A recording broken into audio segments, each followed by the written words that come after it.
Today is Monday, July 6, 2009. My name is Mark Depew. I'm the Director of Oral History with the Abraham Lincoln Presidential Library.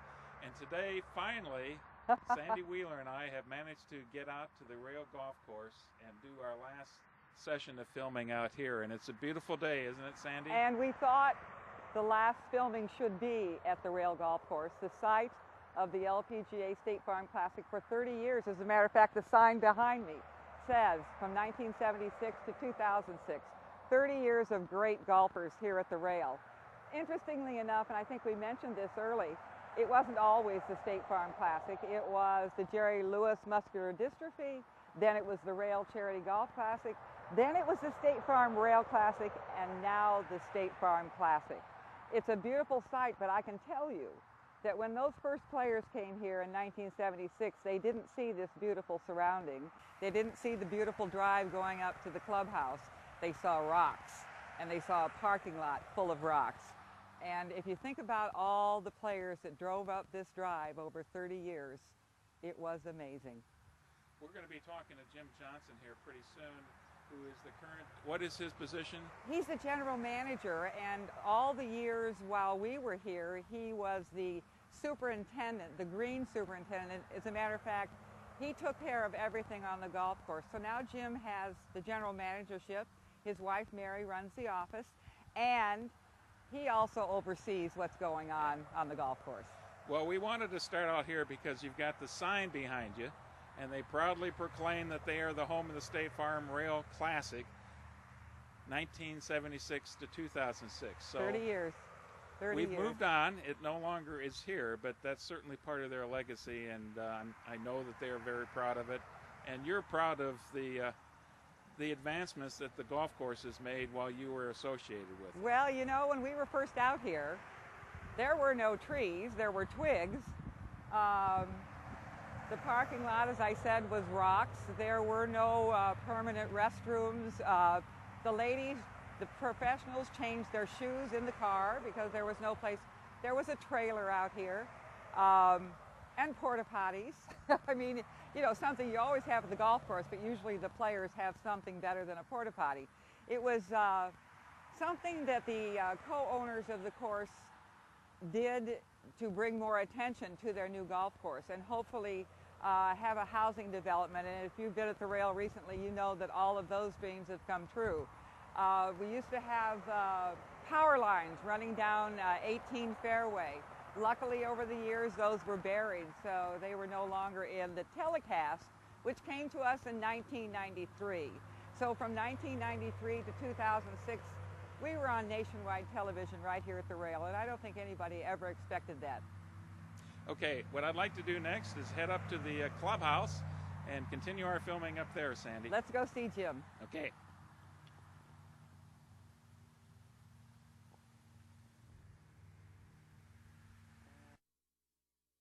Here as the camera pans the scenery. Well, you're looking at the finishing hole for all of the 30 years of the LPGA playing at the Rail Golf Course. If you think about who's walking down this 18-hole fairway, let's think about Sandra Palmer and Pat Bradley and Betsy King and Nancy Lopez and all these wonderful stars. But they were always a little concerned about what they were going to find when they got to the 18th green, because that pin that you see to the right there was sitting right over the bunker on the left. And that was quite a shot for them to take from the fairway. It's usually a two-shot hole. It depends on the wind. There's always wind at the Rail. And but if you'd see that pin flag sitting right above that bunker, you had to hit it on the screws. Or else you end up in the bunker. Or you end up in the bunker, and there isn't a lot of green between the bunker and the back of the green. That's not one, it's a large green, but not the biggest at the Rail. So again, you got to have a hot putter to win at the Rail. Was this normally the 18th hole for the golf course? Yes. Once we got television in 1993, the television producers started looking at the golf course from a standpoint of the pictures that they were shooting. And they decided that the back nine was more agreeable and a better finishing area for television. So instead of flipping 9s, we flipped 8s. So we could still have this wonderful finishing hole that was surrounded by skyboxes, bleachers over here, tents over here. Great place to finish the golf tournament. Well, you kind of got us into that anyway, so tell us a little bit about what the golf course had to do to develop over the years because it was associated with the Golf Classic. Well, I think Jim was very easy on himself when you were doing his interview.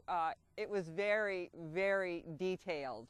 The LPGA would meet with them and say, we want the grass on the rough to be X number of inches, we want the greens to be X speed, and they had to work for weeks ahead of time to meet the LPGA's requirements.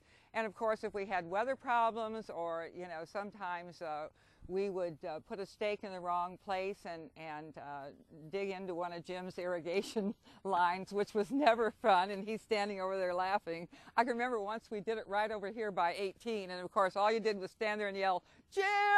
We did it again. So we learned over the years that Jim had to come and put little flag markers where we needed it.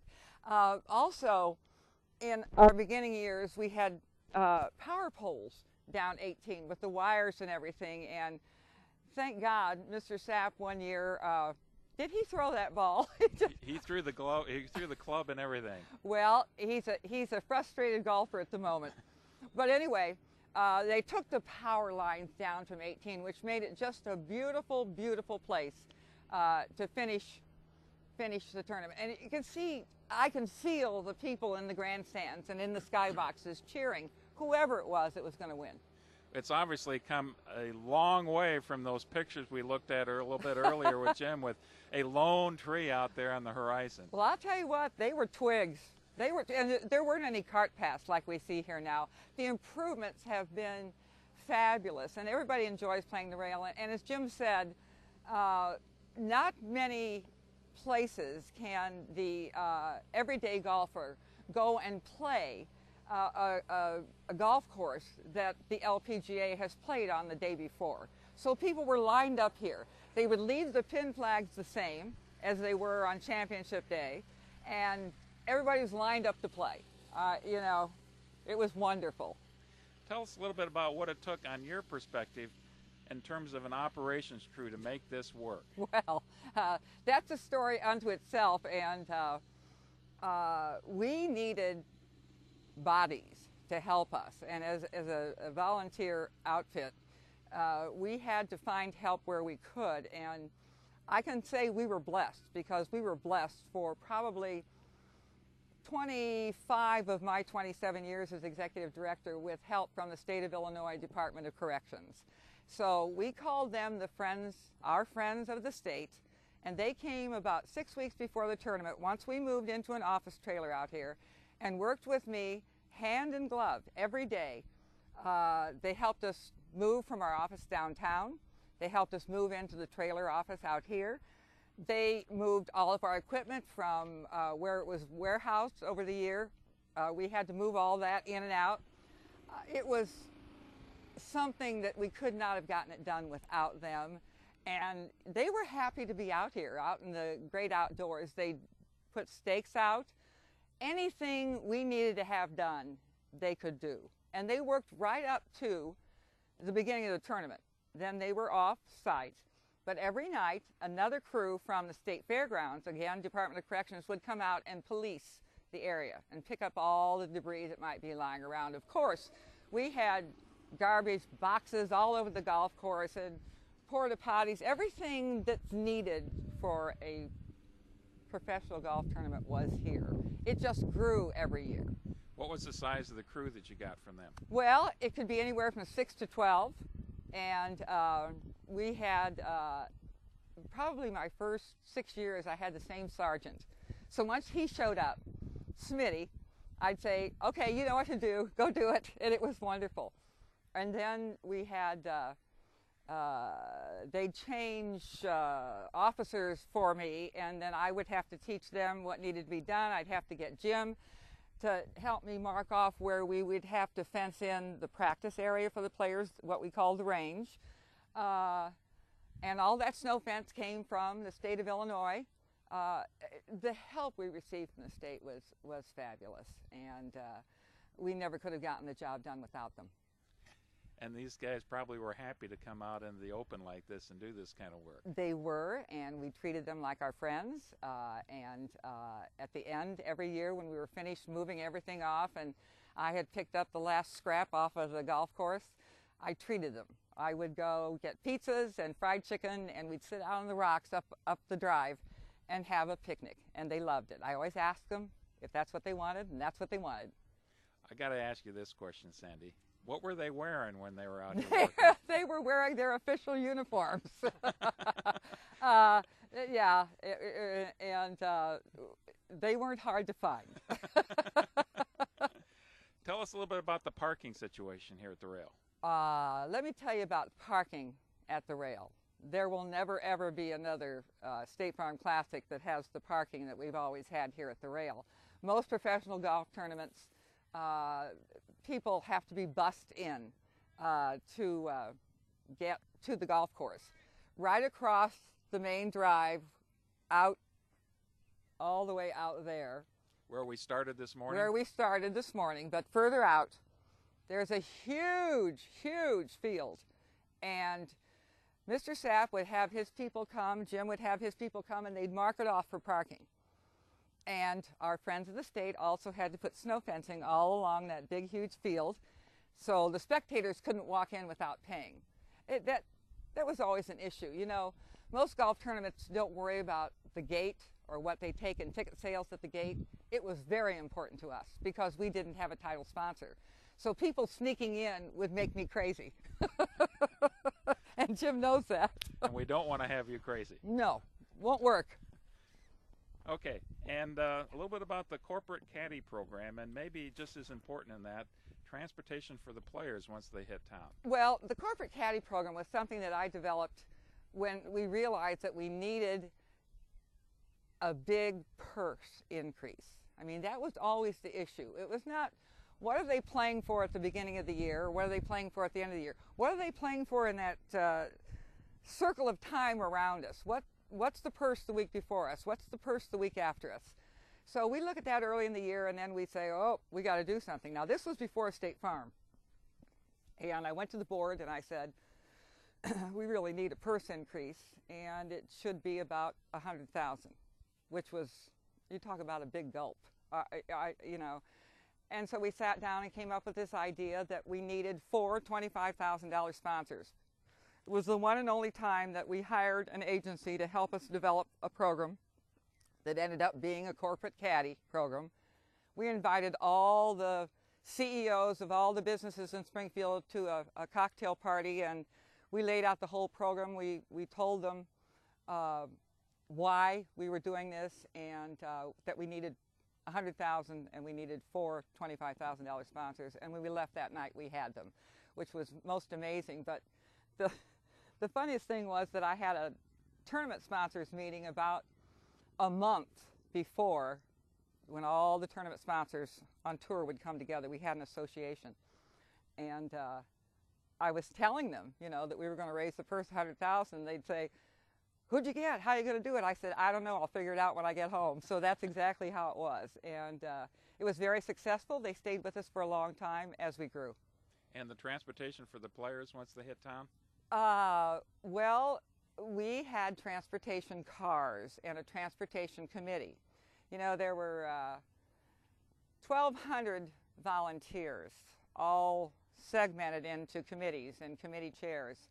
And we had a transportation committee, and we would go ask a car dealer, which for all of my, I would say 25 of my 27 years was Giuffre Buick.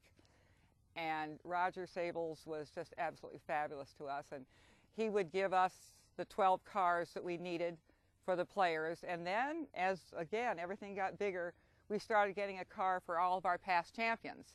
And they would say, you know, Betsy King, and 3-time champion, and put the years that she won. Every player had their own car with their name and their win on it. I even got a Buick for years, which was really nice.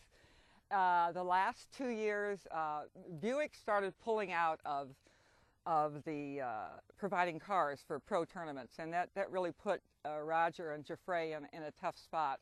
So we had to go out and discover some new help, and we got Landmark to step up to the plate, and those people have been wonderful. They helped me tremendously. They helped the tournament tremendously, and we just kept getting more and more and more cars. Players over the years, if you're a big star, they'd come and ask for a car even if they weren't a champion. So you always wanted to make them feel that you would do anything to help them. So if we had a car and it was somebody who was a big name but not a champion here, we'd arrange it if we could. Okay. It always amazes me listening to you, Sandy, just how involved this whole planning process was and how many moving pieces you were trying to keep track of all of the time. Well, as I always said, I spent from, well, when we get back after the tournament, which was Labor Day weekend, and still until we had to start moving around because of TV, which is always important. But once we lost Labor Day weekend, it was never quite the same. It was never quite the same. And when the LPGA asked us not to play on Labor Day, that made a difference to us as the gate, because we had, for years, we had a Friday, Saturday, Sunday, Monday. It was great. But then we ended up with Thursday, Friday, Saturday, Sunday. And if you don't think not having that Monday gate didn't hurt, it did. But the LPGA calls the shots. So, and it also, every time they asked us to make a change, they would say it'll help you attract more players. Mm-hmm. And recruiting was real, and where you are in the schedule can hurt your field. So October, I spent, well, all of September out here cleaning up. Then we'd have our friends in the state move us back to our permanent office space, and then we'd have to clean up the bills, get the bills paid, collect all the money. And I have to say that we were blessed, because every year we would collect 99% of the monies due us, and that was very, very, very important to our success. And then we'd start developing the marketing materials for the next year. So then I spent the next months until mid-June marketing, selling pro-ams, selling advertising, selling anything we could find to sell. And I know people talked about donations, you know, I can't give you a donation. Well, I never looked at it that way. We're going to give you something back for your donation. It was always something that would enhance their business. And then mid-June, I'm thinking operations. Oh, goody, I get to go back to the rail, and that was always fun for me. Excellent. We're going to spend some more time talking about a little bit of the history, that transition from the rail to Panther Creek, the transition, how you already started talking about the change of the scheduling itself. We'll get into the whys of that a little bit more. But before we leave this beautiful shot, what else do you want to tell me about the operations of the tournament itself? Well, I think that watching it grow, needing more tents, needing more skyboxes, working hand in glove with Jim Johnson and his staff, it just grew and grew and grew. And then once we got State Farm, I was able to get things aesthetically that I always wanted but would not spend the money. Over there in the lake, I always wanted to float. Maybe we can get a pan shot back to the lake. We're going to go over this way, Mark. I always wanted to float. To your left there, Mark. And Mr. Bruce Callis asked me the first year after their first year, he said, "What would you like?" And I said, "Oh, Bruce, I want to float. I want a big State Farm float in the lake." And I got it. Then the second year, he says, "Okay, we got the float. What do you want next?" And I said, "Oh, I've always dreamed of flags down Clubhouse Drive with all of the countries that were represented in our field." And we got the flags. And I think that Jim agrees with me that it was a beautiful sight to see those flags flying. I can remember particularly the year that Princess Diana died, and we had Laura Davies here. So we had the flag of Great Britain on the drive, and we went out Sunday morning and lowered their flag in honor of Princess Diana. Those are the things that went on here. And those are the things that stay with you, and those are the wonderful memories you have to take with you as well. Sandy, let's go ahead and call this a wrap for this shot, Okay. and we'll pick it up at our last location and talk a lot more about the history. Thank you, Sandy. Mr. Superintendent, General Manager, can you do something about the bugs? They are bad. That's good. All this rain. Oh, yeah. Yeah. That's going to be a great shot. Oh, yeah. That's going to be a great shot.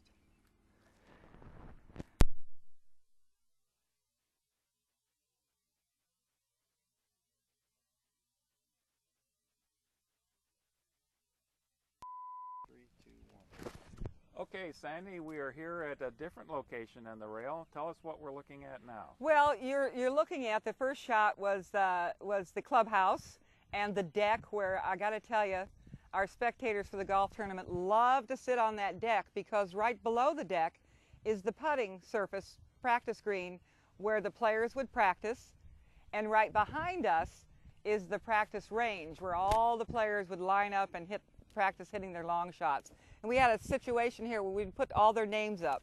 So even if you went up to the range and you didn't know what player that was, there'd be a sign there that says, that's Betsy King. So this whole area was filled with excitement. We had concession tents over here. We had a big tent. Long before we had this beautiful new tent over here, we'd have a big standing tent that we'd have to rent from a company that we use for VIP entertaining and the Golden Rail. What's the story behind the clubhouse? Well, when we first started, there wasn't a clubhouse, and that's something we probably should have asked Jim. I don't know what year the clubhouse was built, but as far as our needs, we took over both the ladies and the men's locker rooms, because all the players needed their own locker. We had a locker room committee. They would put all the names on we'd have a little mail shelf in there for us that was built just for us. We had bulletin boards where we'd put all the notes from the LPGA. And for years, the only place we had to set up food for them were in these locker rooms, because in my early years, all we would do was provide them with lunch. As time went on and the tour became more demanding of what we would provide for the players, we had to start providing breakfast. And so, one year I decided we would go outside of the pro shop, and we put a tent out on the front lawn that was their lounge. We had TV in there for them. We had sofas and chairs. We had round tables where they could have their meals. And it became lunch.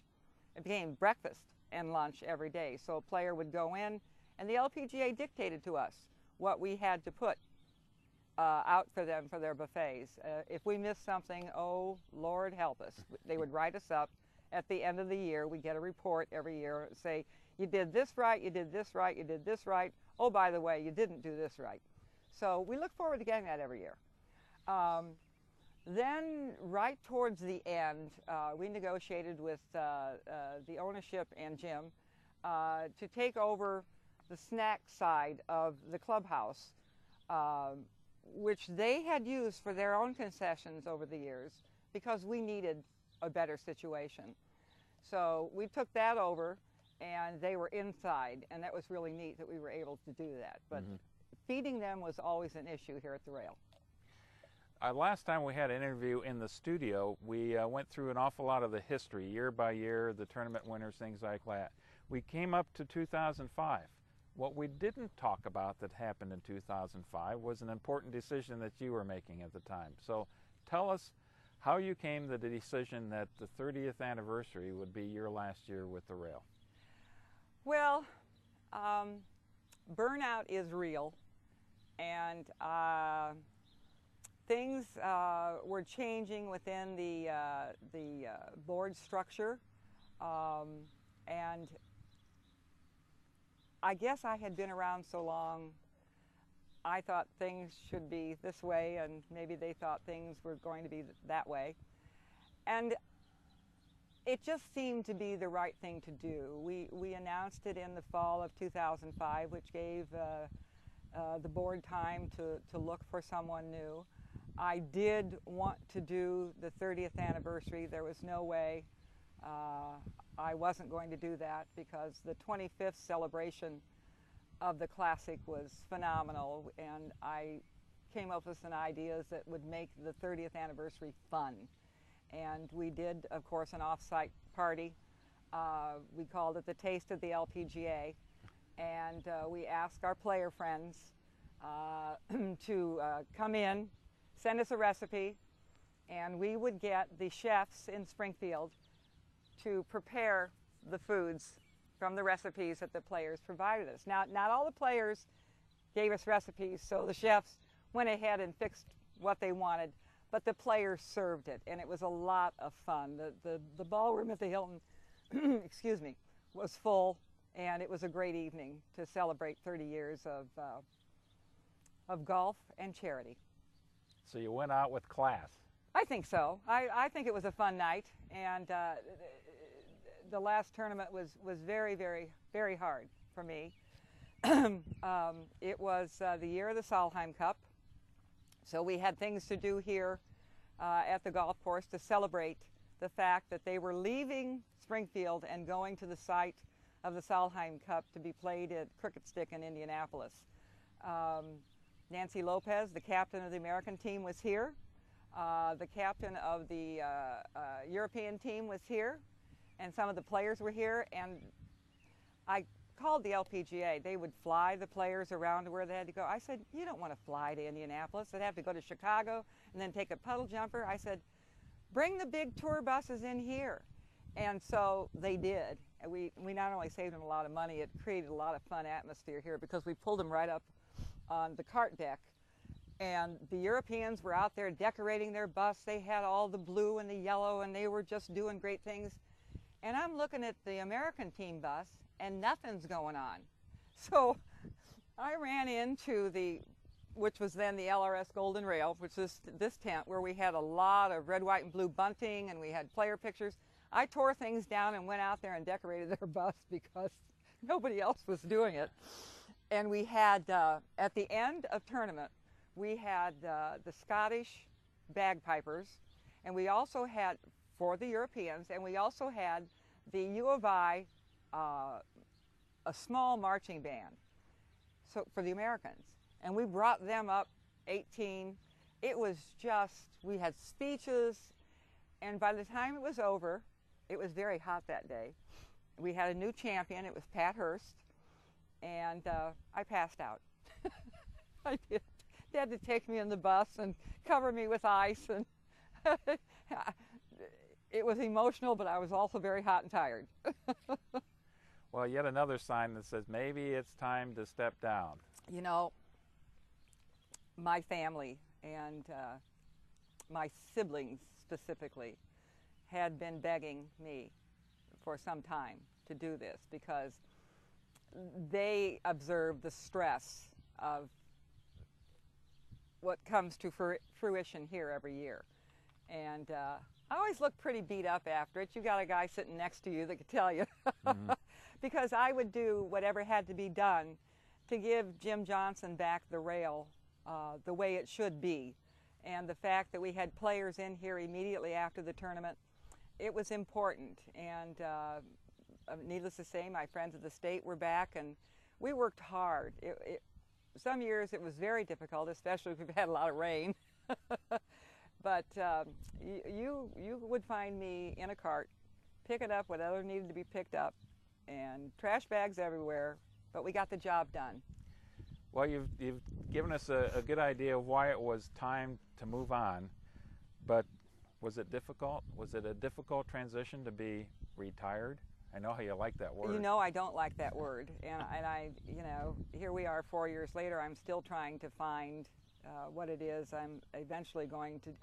You know, volunteering is really important to me. I started as a volunteer here. I did fashion shows for charity. I performed at the Muni. All of this was volunteer, and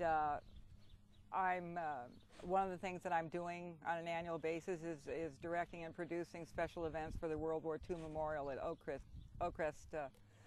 Ridge Cemetery, and that's very important to me to work with those wonderful super seniors and do that.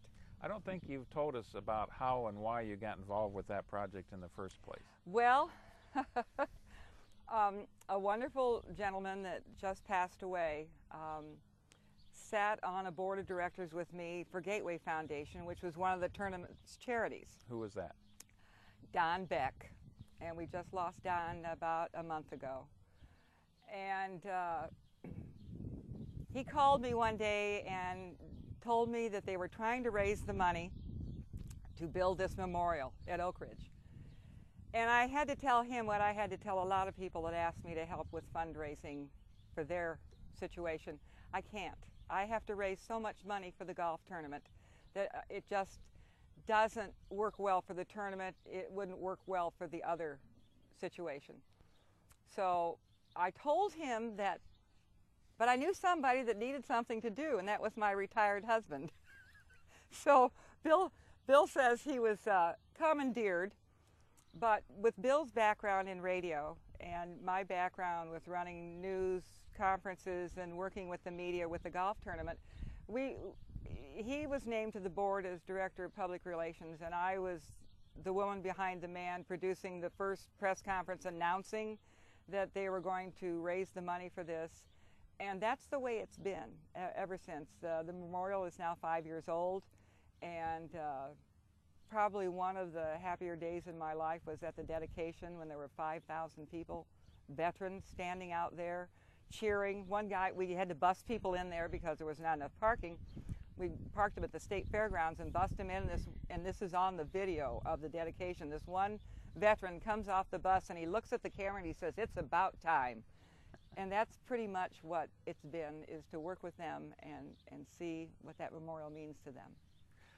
So it would be right to say that you've been anything but relaxed and not busy since the time of your official retirement. No, we're trying to keep busy and trying to tell my husband that we don't need to do everything in lockstep.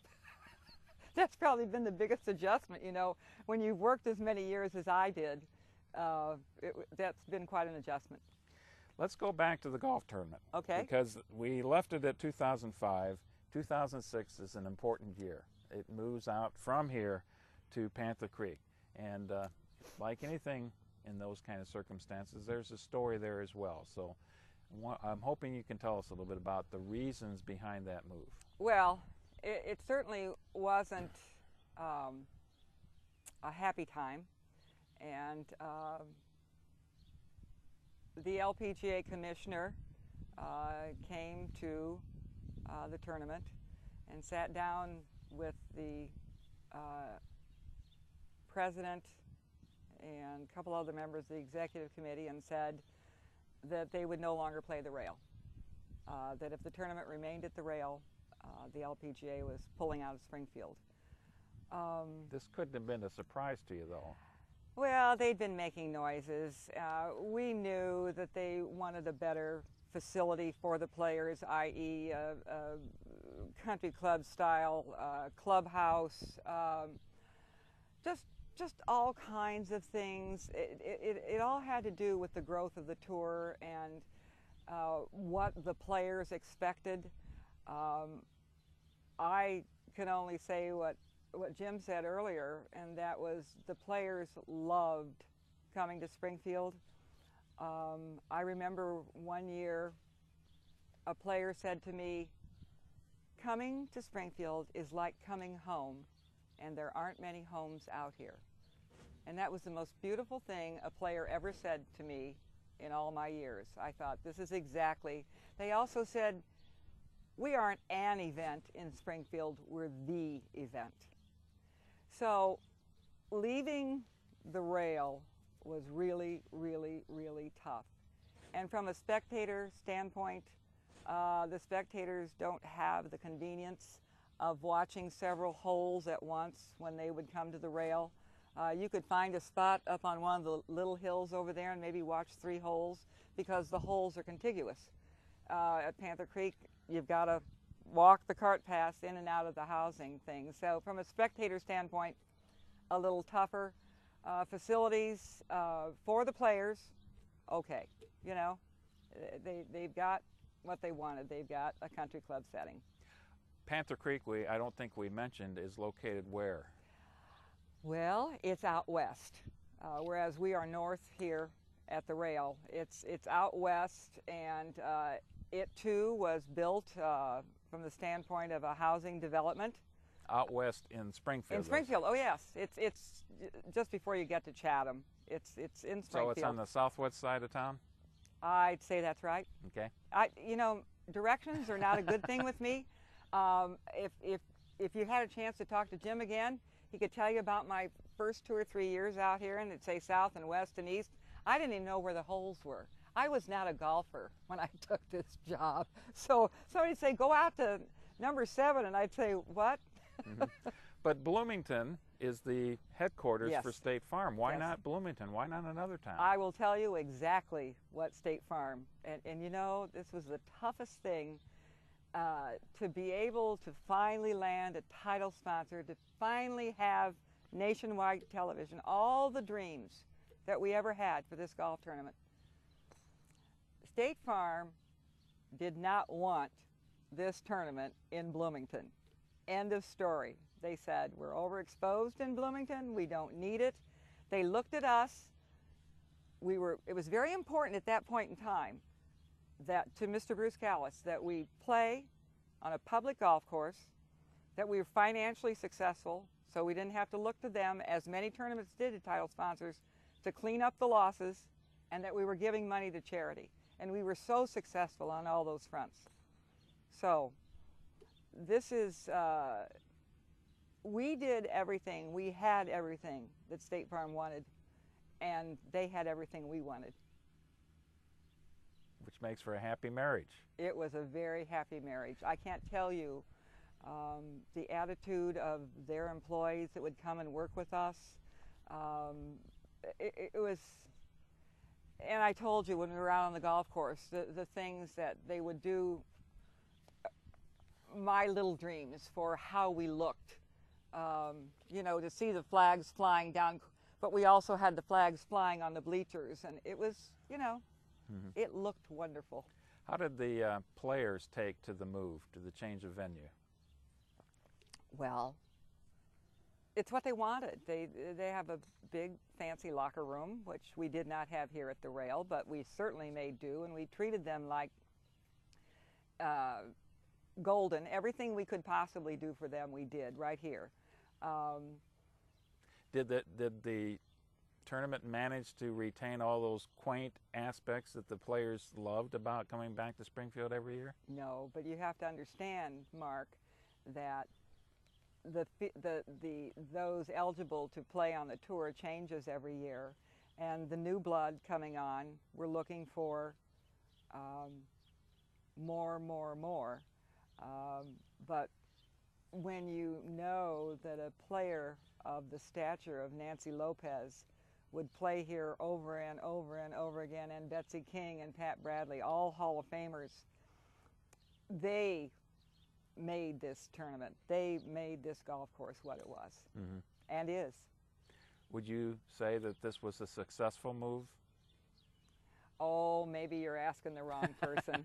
Put you on the spot here. Well, from a standpoint of the facilities, and but you know, it's all the same. I think the thing that I miss is the accessibility to the golf course for the spectators. I think that's one thing that is gone. Has the gallery size stayed about the same or grown? Well, I mean, that would be one measure of success, I would think. well, you know what? As is always, it depends on the field. A year ago, they were in an impossible position. The tour was going from Springfield, Illinois to France, and you can't get there from here. So a lot of the players did not come to Springfield. So the field last year, my successor called me up one day, almost in tears, and she said, "How does?" It was a number that I never even dreamed of having, and I had some tough field years. And I said, "Okay," I said, "it'll pass. There'll be another year, and it'll get better."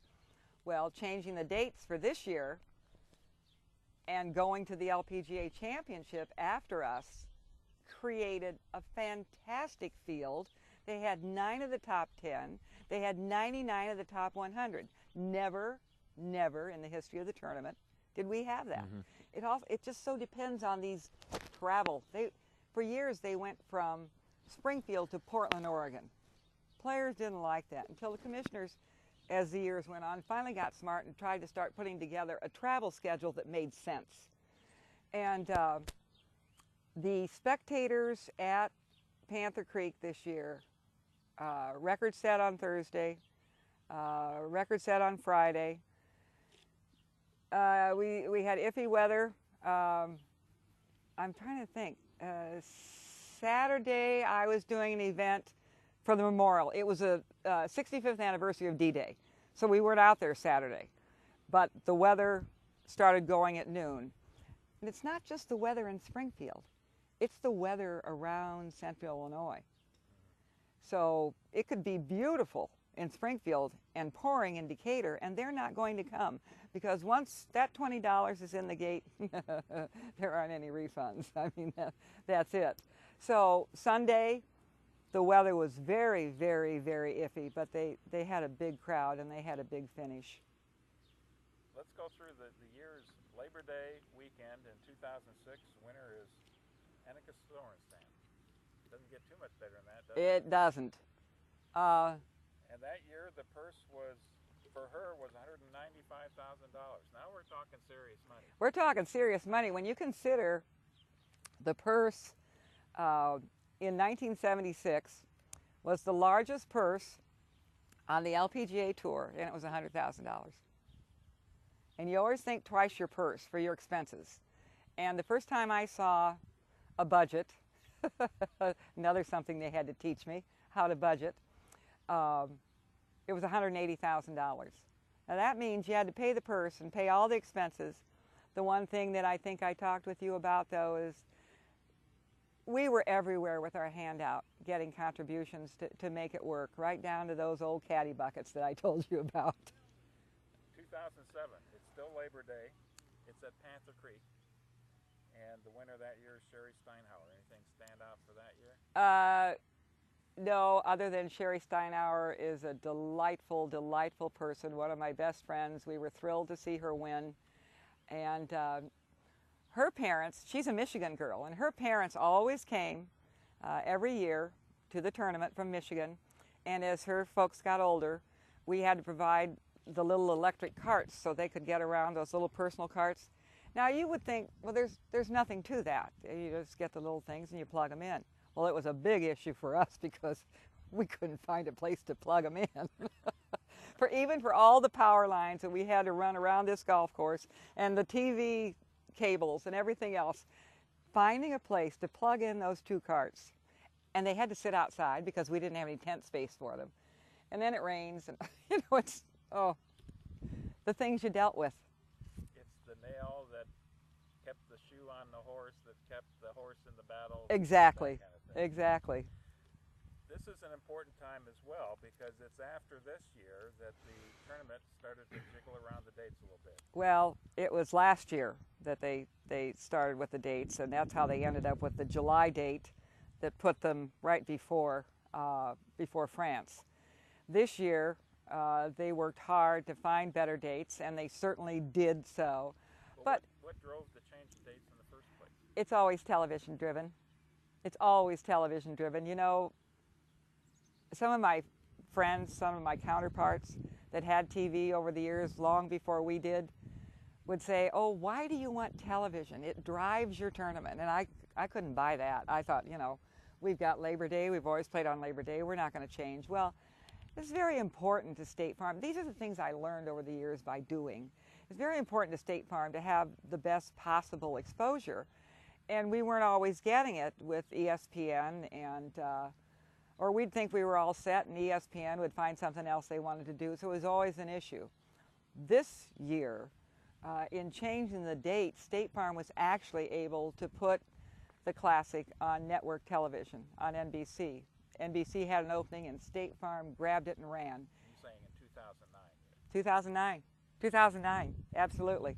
Was it the LPGA that was driving that move as well, or was it State Farm? Both.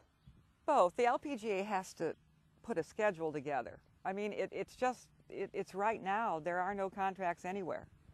State Farm's contract was finished with this tournament. LPGA, when I left, I had all the contracts in hand. I had the contract with the rail, I had the contract with the tour, and I had the contract with State Farm.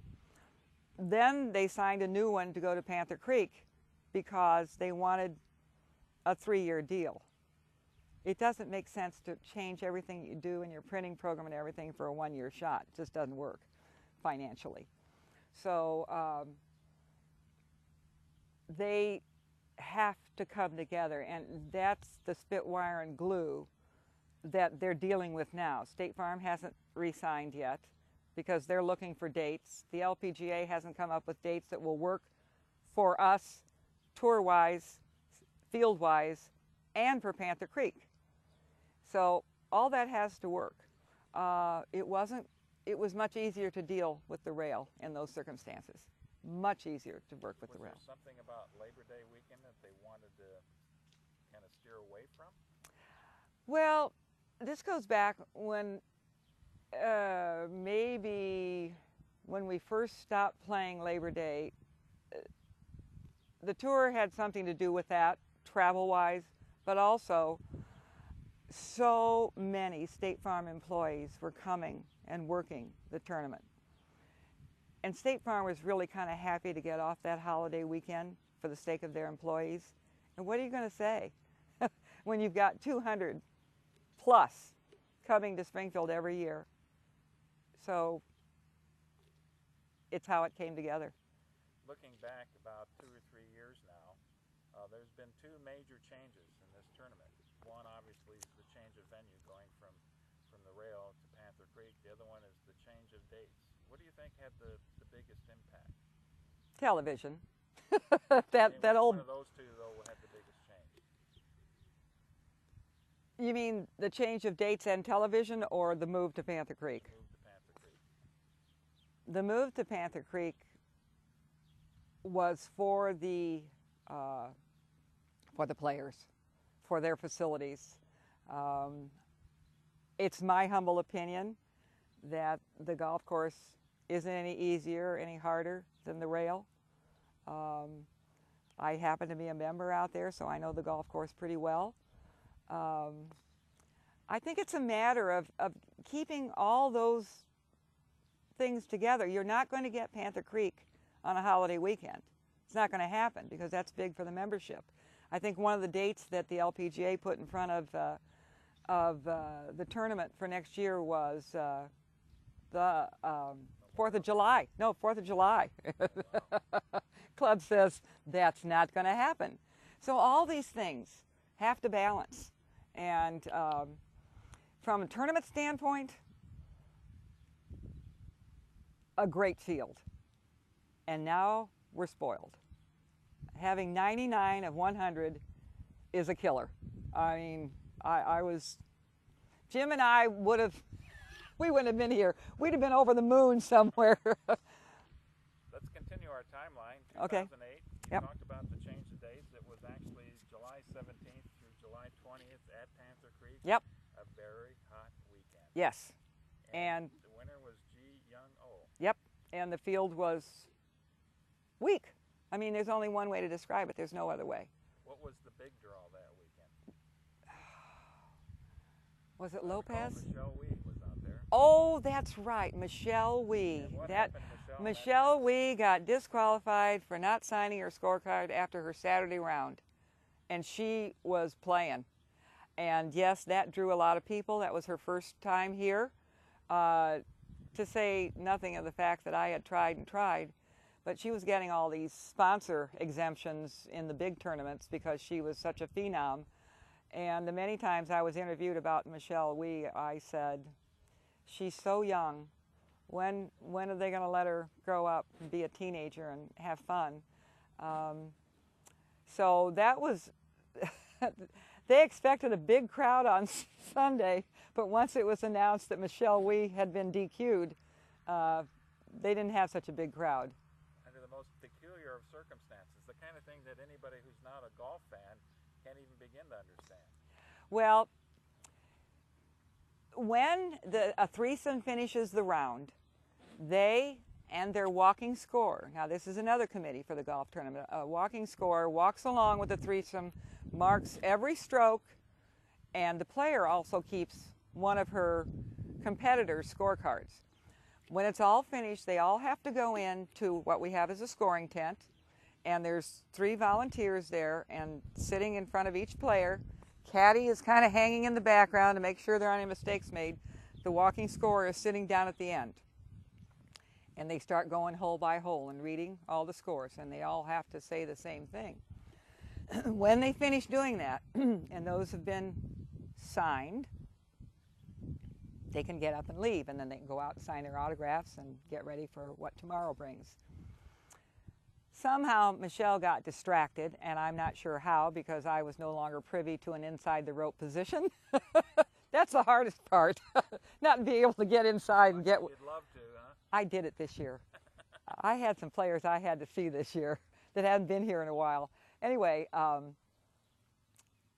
Michelle walked out of the tent without signing her official card. The volunteer caught it before she had left the area, but the fact that she walked out of that tent without signing it, end of story. Okay. Again, I'm trying to wrap my own brain around it. Didn't make a difference of how she played Nope. the tournament. None whatsoever. The rules are the rules. 2009, this year. Yes. June 4th through the 7th. We've already talked about the players that showed up. Yeah. Played at Panther Creek. The winner was Kyung Kim, Yep. the Korean. Yep. The total purse was $1.7 million, a far cry from where you started. Who'd have ever thought? And her take was $255,000. Mm-hmm. But the tournament ends with a little bit of uncertainty. A lot of uncertainty, and I wish I could tell you now that that's all been resolved, but to my knowledge it has not been yet. And I know what the issues are. Well, let's kind of elevate it above just this particular tournament. What's going on on the tour? Tournament itself? The economy. The LPGA has raised a lot of their interior expenses. There was always a service fee, and the service fee, along with the purse, would go to the LPGA. And we also had to send them the entry fee that all the players, they would write a check to us, and then we'd have to give the LPGA all the entry fees, which always hurt. So the new commissioner has driven those fees from $25,000, $30,000 up to $100,000 service fees. They are always looking for purse increases. As you can see from our history, State Farm has done a tremendous job of seeing that the tournament stayed competitive purse-wise. They have always been responsible for purse increases, and for many of my first years, we did not ask them to pay the purse. But it got to the point with expenses that I had to ask, with Mike Davidson, I said, we need for you to step up to the plate and pay the purse. And we changed some things interiorly that we had been charging them for. But with purse increases and increased service fees and the economy, I believe this year we've lost at least 5 events, one of them being a 31-year tournament in Corning, New York. My good friends, I emailed my friend Jack Benjamin and I said, I was so saddened to hear about them leaving the tour. And he emailed me back and he said, once we got over the emotion of it, it was all dollars and cents. Charity is always a big part of what we do. It's certainly what drove me. And even in those years without a title sponsor, we were able to give nice dollars to charity. And when I left, we had reached $2 million.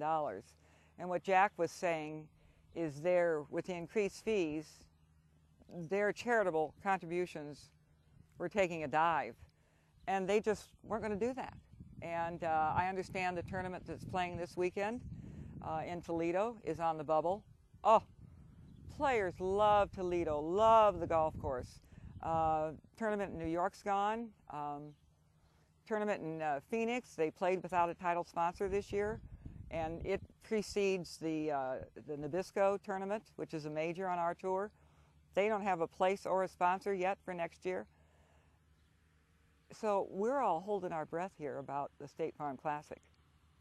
What's the plan for next year? There isn't any at the moment. There are no dates, there are no contracts at the moment. Is there a commitment for a title sponsorship? I talked with my friends, the State Farm executives, and their intent is to go on. That's all I can say about that at the moment. But it's very positive from their standpoint if all these other things can come together. Well, one of the advantages of the very unfortunate circumstances of less tournaments each year is it loosens up the schedule a bit, doesn't it? Well, it loosens up the schedule, and it also, the fewer places the players have to play, the better for you and your field. They had a week off before they came to Springfield this year. There was no playing. So they had to warm up to go to the LPGA Championship. The only player that wasn't here was the #1 player. And so she took 3 weeks off to practice up for the LPGA Championship, and she wasn't even a factor. You never know. Well, Sandy, it's been an amazing experience talking to you about this, and I have a few closing up questions for you, and I want to start with this one. We've been at this close to 7 hours now. Does it seem like that? Maybe to the viewers it does, but it's flown by for me. It's been great. It's been wonderful to relive my wonderful memories of the Classic. What do you think, why do you think this was an important interview to do? Putting aside your modesty. Springfield has been so blessed to have a professional golf tournament. There isn't anything else going on here that creates the kind of publicity that does what's been done for charity, which I'm sure is going to crest 3 million very soon. That's an important part of what we do. You know, our charitable contributions, as they grew, we had to find a way to spread them out. And as we were working the Central Illinois region to create dollars for the Classic, we also created dollars, so not only for charitable dollars, not only for Springfield, but for Central Illinois. And even the state of Illinois. We've done some statewide charities. I can't imagine the outcry if and when this tournament leaves Springfield. We heard it when everybody thought that State Farm was going to take the tournament to Bloomington. We heard it for years. They wouldn't let up. They wouldn't believe me. They wouldn't believe State Farm. They were absolutely positive. And the hue and cry on the street corner was loud. And I can't imagine losing it. Springfield would be losing something very, very special. Well, let me just express my own views as a historian, if you will, why this interview was important to me at least. That in the last 40 years or so in the United States, there's been an emergence of women's sports that's been very important to our entertainment, to the future of our country in a lot of different respects. And a big part of that is golf. And a huge part of the story about the LPGA tournament is the Rail Golf Classic and now the State Farm Golf Classic. Well, that's why I think it's important. And you know, that was one of State Farm's issues when they were investigating the market and found that women, in fact, were making insurance decisions. It all comes together. Title IX, what it did for young women in sports. And to see these young women not only come out of the colleges, but to come out of the high schools now, and Michelle Wie and Paula Creamer and Morgan Pressel, none of them went to college. and they came out because of Title IX and what was provided for them in the school system. And it's one of the things that the tournament did. We, about 4 years before I retired, developed bringing young female golfers in, and we brought one of our champions in, and we got teaching pros from all over the state of Illinois to come in and do clinics for them. And it was wonderful. And as I understand it, last year, they added young men to the clinics, which I thought was really neat. So it's all part and parcel of what this Classic's been able to contribute. What do you think the most rewarding part of running this tournament was for you? Charity Day every year. That was when my heart would soar. I can't say that there weren't wonderful times when I would fly all over the United States and recruit players, but the bottom line was always the same, and to know that the tournament was not able to contribute dollars as a result of the bottom line before we took over. Mr. Sapp and Mr. Bunn made contributions in the name of the tournament, which was wonderful, but the tournament itself did not do that until my first year. And what was perhaps the most frustrating thing that you had to deal with year in and year out? Raising all that money. You know, that's where all the theatrical aspects of your I made a statement once to someone, and I said, you know, I've never sold anything in my life. And he said, oh yeah, what do you do every time you walk on a stage? So, you know, end of story. But it was fabulous to see the tournament grow, and for the corporate community's respect for the tournament to grow. Everybody likes to hook their wagon to a winner, and once we could make the Classic a winner, that eased our chore. Now we only have a few minutes left, Sandy, Oh, but I wanted you are you sure? I wanted you to tell me who the most memorable personalities were. Maybe Well, at the top of the list, and then try to keep it short, even though we want to be diplomatic, right? Absolutely. Without a doubt, the 1980 champion, which was my first tournament, was Nancy Lopez. And she's been a champion of this event ever since. There was never a time, and I'm sure I mentioned this before in our in-studio interviews, there was never a time when my field was so weak, I was in tears, that I would call Nancy. I remember one year I called her up and I said, I'm quitting, I can't take this. She said, no, you're not, I'm coming. All you needed was to let people know that Nancy was coming to join your field, and the crowd grew. She was a two-time champion, spread apart. She was a 80 champion, and sometime, oh, I know, she won 92 because it was the year before State Farm became title sponsor. And I can remember Commissioner Charlie Meacham standing up at the announcement, and he said, anybody that's got Nancy Lopez for a defending champion and State Farm for a title sponsor is on a roll. That's exactly what Charlie Meacham said. Betsy King, three-time champion. I'm hitting the ones that people would look for. Betsy King, a player that wasn't quite so popular because people didn't know her, and she took early retirement because of a shoulder problem, was Dottie Pepper. She's a honey, and she was fun to watch, and she was a spitfire. Joanne Carner, who will ever forget Joanne Carner, Big Mama. Pat Bradley. First winner of the tournament was Sandra Palmer, Hall of Famer, Hollis Stacy. You know, and then as that group, Beth Daniel won here twice. I think one of my biggest frustrations, and this was a big one, was a player, a pro that took first place money out of a tournament and didn't support it through the years.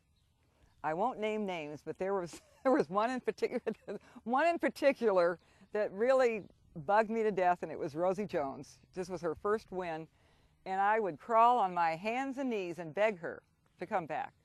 Well, again, we're getting close to the end. I'm going to throw one more name out there. a name of somebody who wasn't in the tournament, but I know was very important. I don't need to hear your response because we talked about Bob Hope quite a bit already. And how can we leave Bob Hope out of the story? But just some final comments to wrap up, Sandy. Well, to wrap up, I want to thank you, Mark, and the Abraham Lincoln Library for placing the Rail Charity Golf Classic in the annals of history, because I think it has been very important to Springfield. And I say the Rail Charity Golf Classic because that's the corporate name that has done business as all these other names over the years. You've met some of the people that I've worked with. I wish you could have met the thousands and thousands and thousands of volunteers, because without them, there would have been no tournament. If you could see the faces of those charitable dollar recipients, the little kids from UCP, United Cerebral Palsy, we take the players in to see where their dollars were going, and the pros were so pleased to be able to see what it was all about. The Rail Charity Classic is special, and again, we thank you for what you've done to remind people the history.